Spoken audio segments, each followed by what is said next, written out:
Vas-y. Ouais. Donc vous m'avez dit que vous êtes congolais, c'est ça? C'est ça. Bien ça. Oui. Ok, on va vous montrer que dans la Bible, vos ancêtres qu'on a ramenés aux Antilles ou dans les Amériques, ok, que ça c'est prophétisé dans la Bible. Ok, le frère il va vous lire vite faire quelque chose et vous allez comprendre. Deutéronome 28, ça ce sont les malédictions. Ça, ce qu'il va vous lire, ça fait partie des malédictions. Lis pour moi le verset Deutéronome 28, verset 15 d'abord. Ok. 28, 15. Voilà, 28, 15. Ça, ce sont les malédictions que Dieu a envoyées sur nous parce qu'on n'a pas suivi ses lois et ses commandements. Un instant. Donc ça c'est le livre de Deutéronome, chapitre 28, verset 15.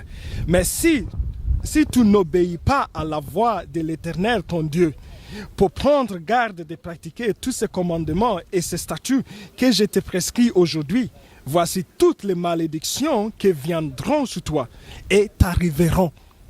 Donc, une malédiction, on sait que ce n'est pas une bonne chose. Bien sûr. D'accord. Oui.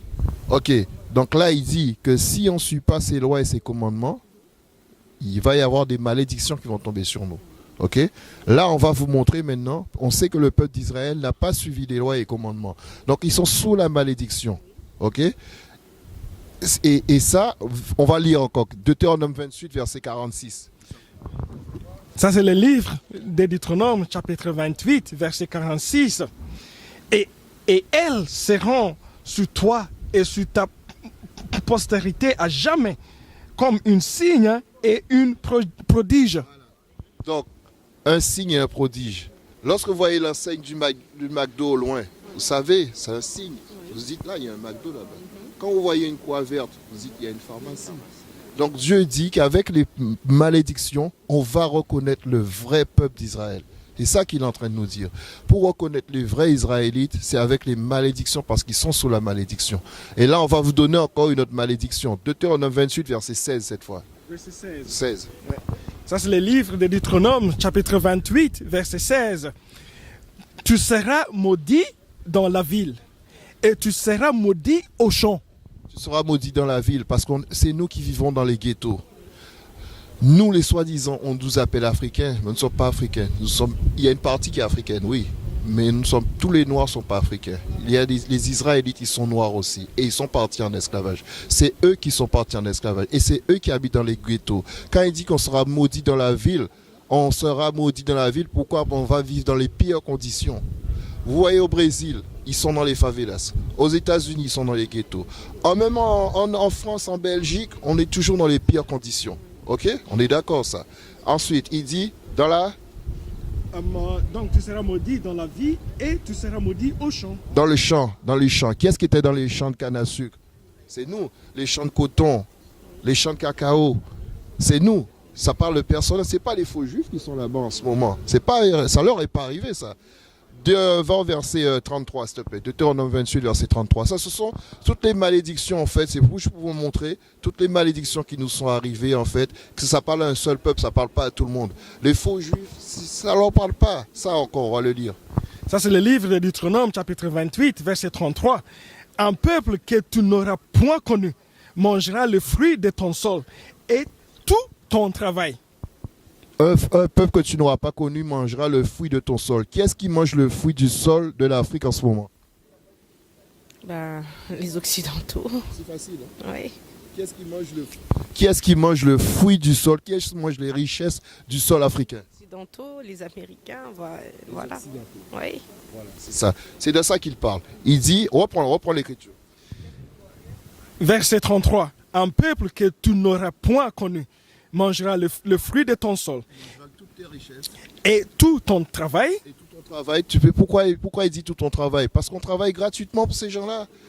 On travaille gratuitement et c'est eux qui ramassent tout l'argent. Jusqu'à maintenant au Congo, les gens ils vont chercher du cobalt, ils se tuent au travail. Ok? Et ils ne récoltent rien du tout.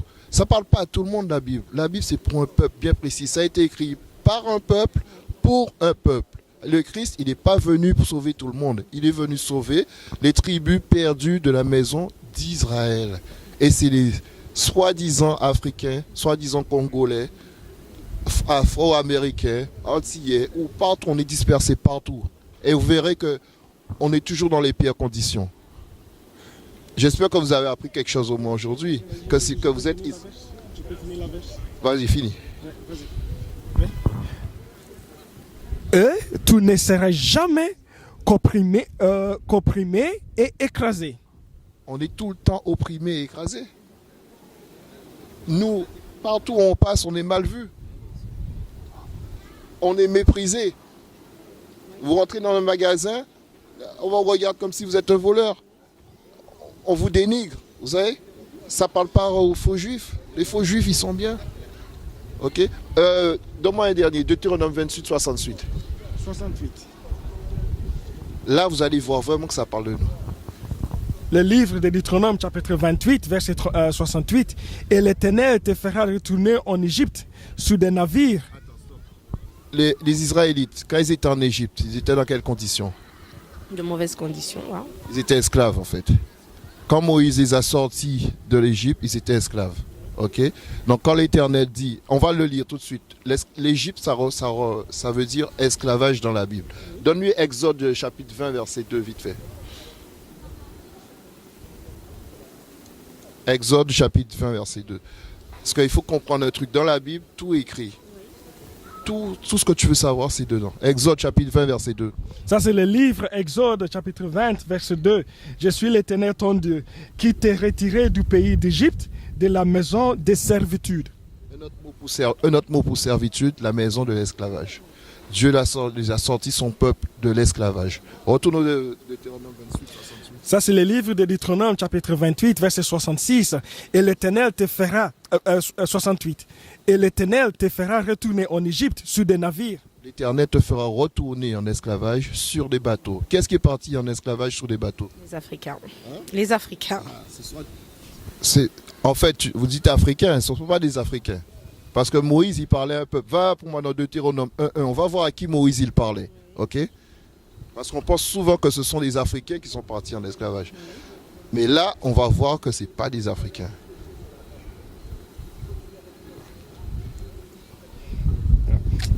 Deutéronome 1.1.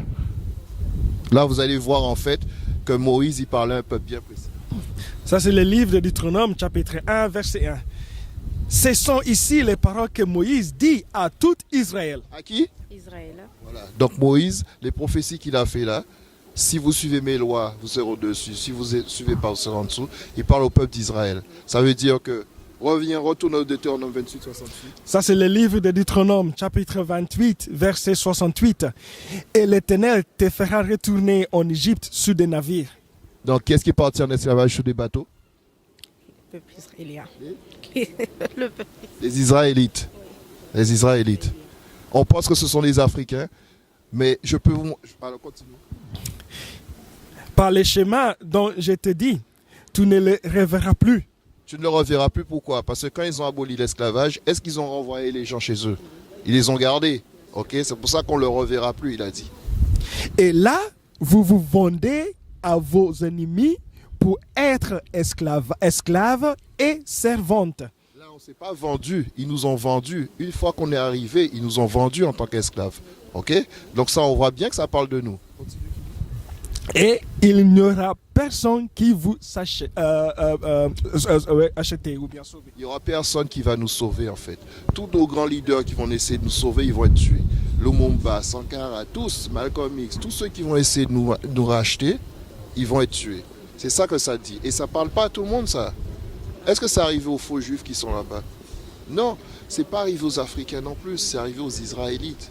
Tu sais pourquoi tu penses que ce sont les Africains? Parce qu'en fait, le peuple d'Israël a fui en Afrique. Donne-moi Luc 21, verset 20. Je vais te montrer un truc. Parce que ça, c'est une prophétie que le Christ l'avait fait.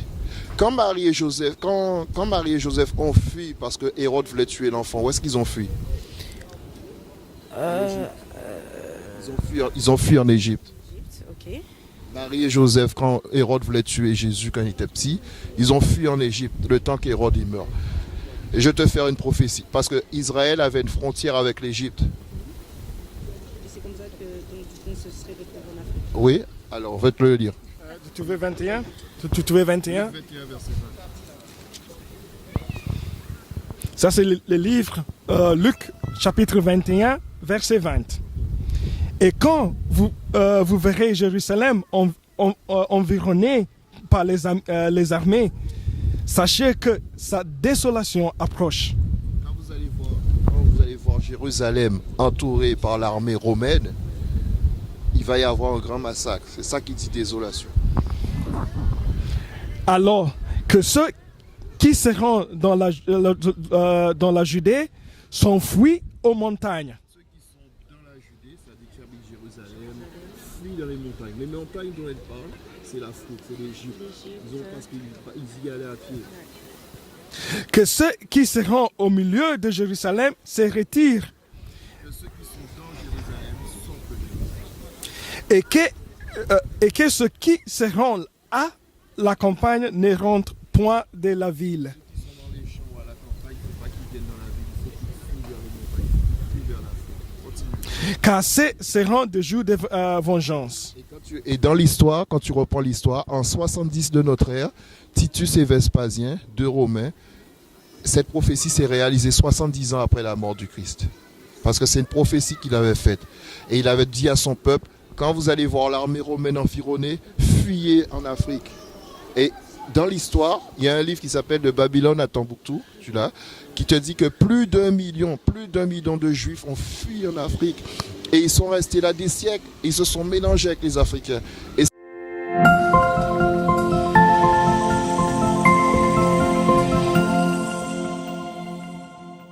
What is a nation? Nation is family. Nation is community.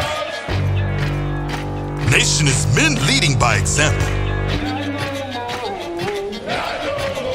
Nation is women's support. Nation is children with role models.